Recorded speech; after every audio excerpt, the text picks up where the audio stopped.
Hello दोस्तों, मैं विक्रांत आपका अपने YouTube channel study with Vikrant में स्वागत करता हूं। दोस्तों, आज है हमारी फर्स्ट क्लास है और इसमें हम चर्चा करेंगे मूल अधिकार। मूल अधिकार, मूल अधिकार।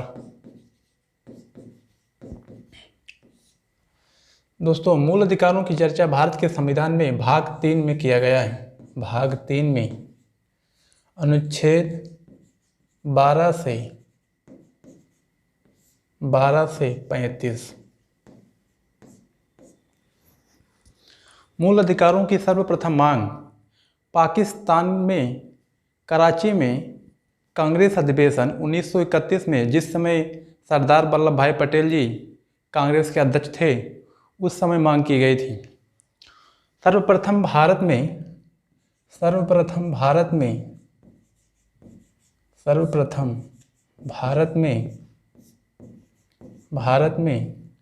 मूल अधिकारों की मांग मूल अधिकारों की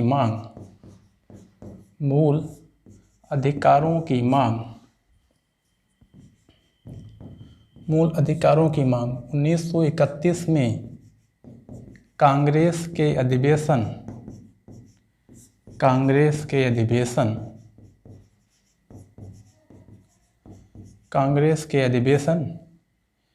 में मांग किया गया। संसार में सर्वप्रथम मूल अधिकारों की मांग ब्रिटेन में सामंतों द्वारा किया गया था। ब्रिटेन में सामंतों के दबाव में वहाँ के सम्राट किंग जॉन द्वारा 1215 में किंग जॉन द्वारा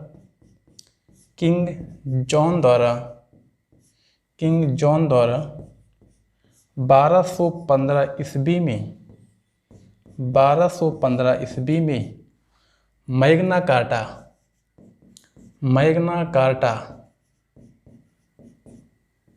अधिकार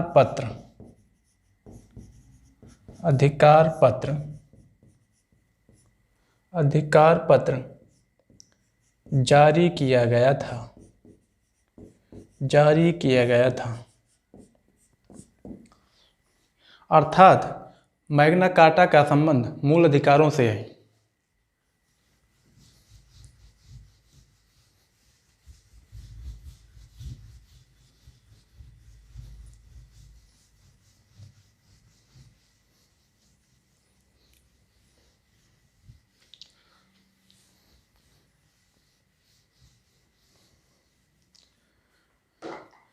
मूल संविधान में मूल अधिकारों की संख्या 7 थी, जो वर्तमान समय में 6 रह गई है। मूल अधिकारों की संख्या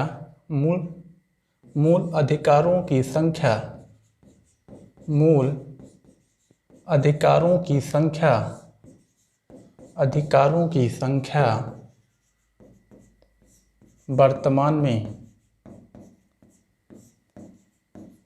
6 है, जबकि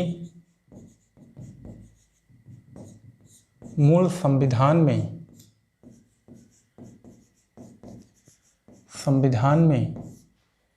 इनकी संख्या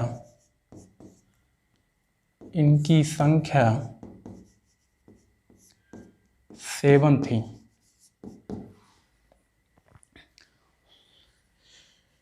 संपत्ति का अधिकार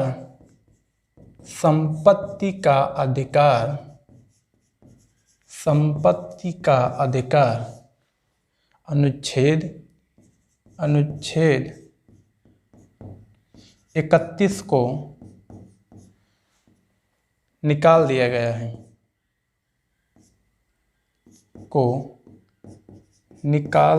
है। संपत्ति के अधिकार को वर्तमान समय में भाग 12 में 300 का अनुच्छेद में शामिल किया गया है। वर्तमान में इसे 300 का में शामिल किया गया है। 300 का में शामिल किया गया है।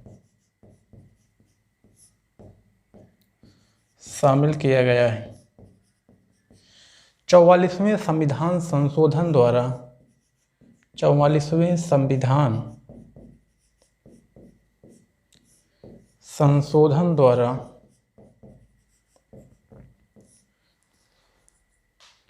44वें संविधान संशोधन 1978 से इसे निकाला गया है।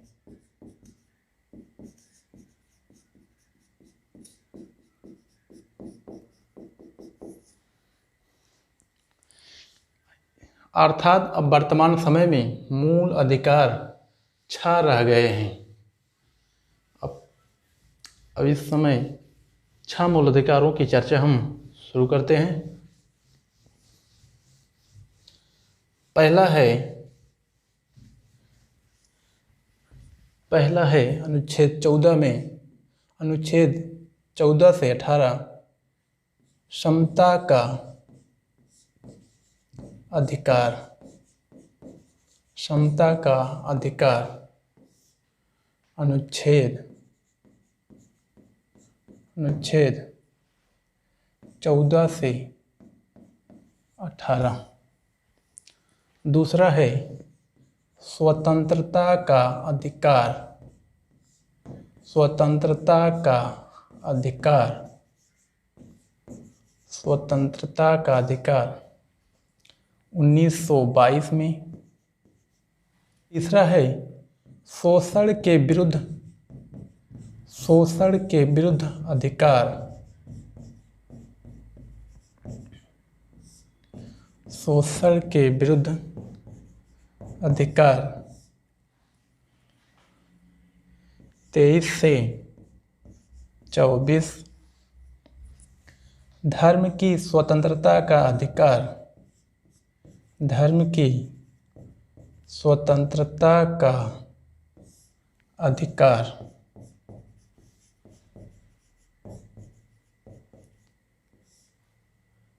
25 से 28 के बीच है। संस्कृति, संस्कृति एवं शिक्षा संबंधी अधिकार, शिक्षा संबंधी अधिकार अनुच्छेद 29 से 30 है। छठा है संवैधानिक उपचारों का अधिकार, संवैधानिक उपचारों का अधिकार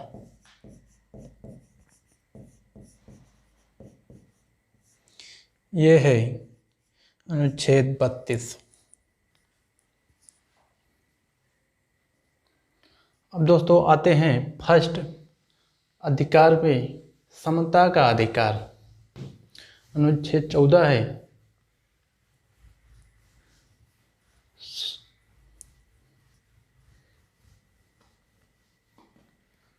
अनुच्छेद 14 है। सबसे पहले देखते हैं विधि के समक्ष, विधि के समक्ष समता का अधिकार।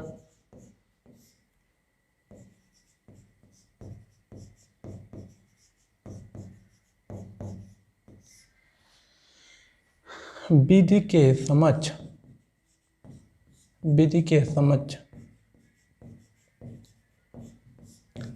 समान संरक्षण का अधिकार।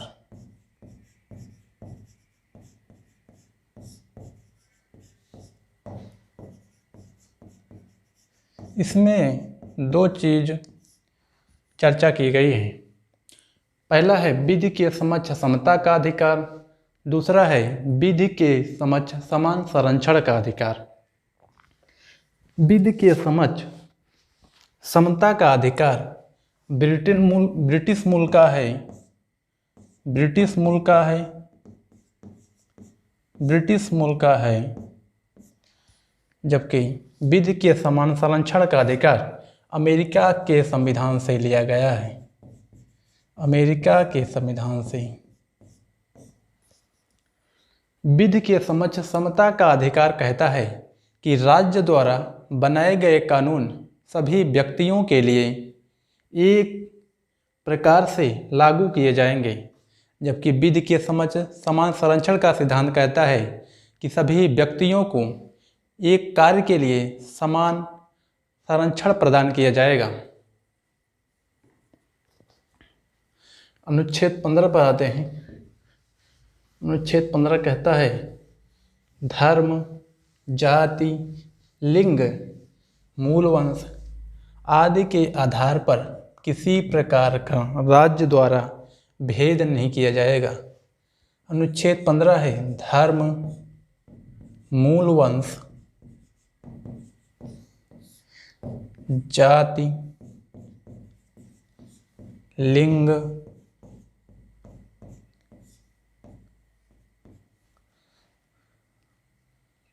जन्म स्थान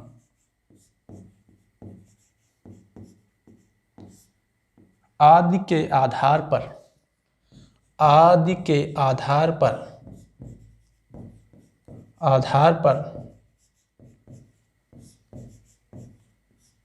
राज्य द्वारा किसी भी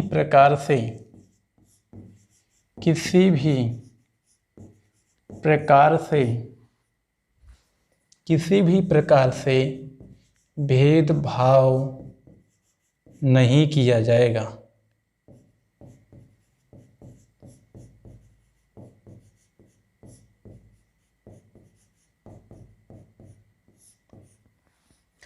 अर्थात राज्य द्वारा किसी भी सरकारी नौकरियों में किसी भी प्रकार के कार्य के लिए किसी को धर्म, जाति, लिंग आदि के आधार पर भेदभाव नहीं किया जा सकता है।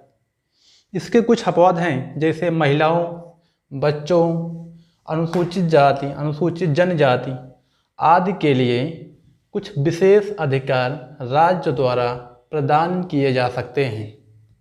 बच्चों को, महिलाओं को, पिछड़े वर्गों को, अल्पसंख्यक वर्गों को आदि को राज्य द्वारा विशेष अधिकार प्रदान किया जा सकता है। जैसे महिलाओं को राज्य विधानमंडल, राज्य परिषद में छूट दिया गया है सीटों के लिए। अनुच्छेद 16 पर आते हैं। अनुच्छेद 16 है लोक नियोजन के विषय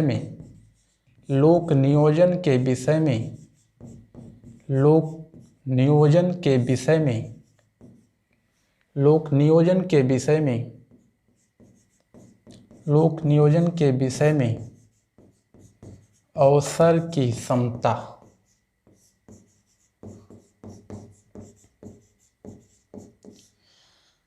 राज्य द्वारा किसी भी कार्य के लिए, जैसे किसी भी ऑफिस में, किसी भी सरकारी नौकरियों में किसी भी प्रकार से किसी भी व्यक्ति को जन्म स्थान, लिंग आदि के आधार पर भेदभाव नहीं किया जा सकता है। अनुच्छेद 17 है अस्पृश्यता का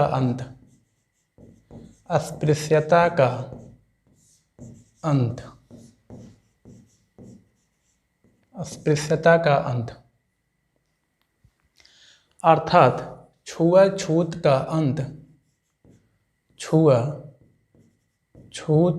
अंत राज्य द्वारा किसी भी व्यक्ति को यदि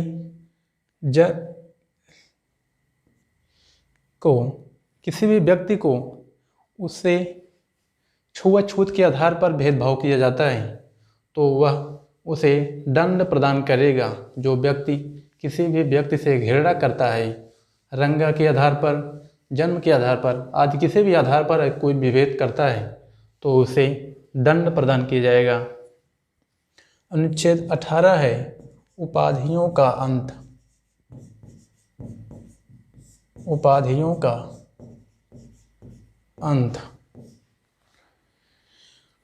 अनुच्छेद 18 उपाधियों का अंत। उपाधियाँ क्या हैं? जैसे किसी भी व्यक्ति को, जैसे राय बहादुर, राज बहादुर, सर की उपाधि देना आदि प्रकार के उपाधियां होती हैं।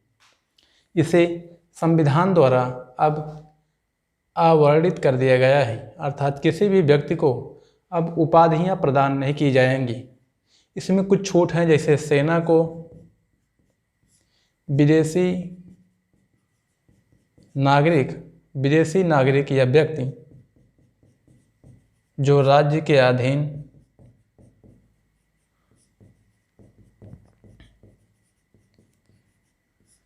कार्य करे तो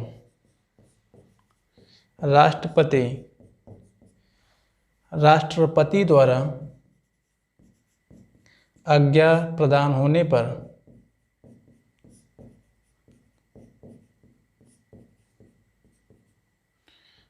प्रदान होने पर पुरुष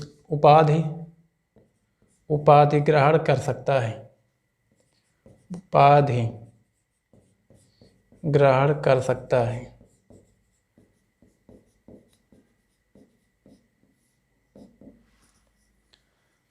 बस दोस्तों, आज के लिए इतना ही। अब अगली क्लास में मिलेंगे हम। स्वतंत्रता का अधिकार से शुरुआत करेंगे। धन्यवाद दोस्तों।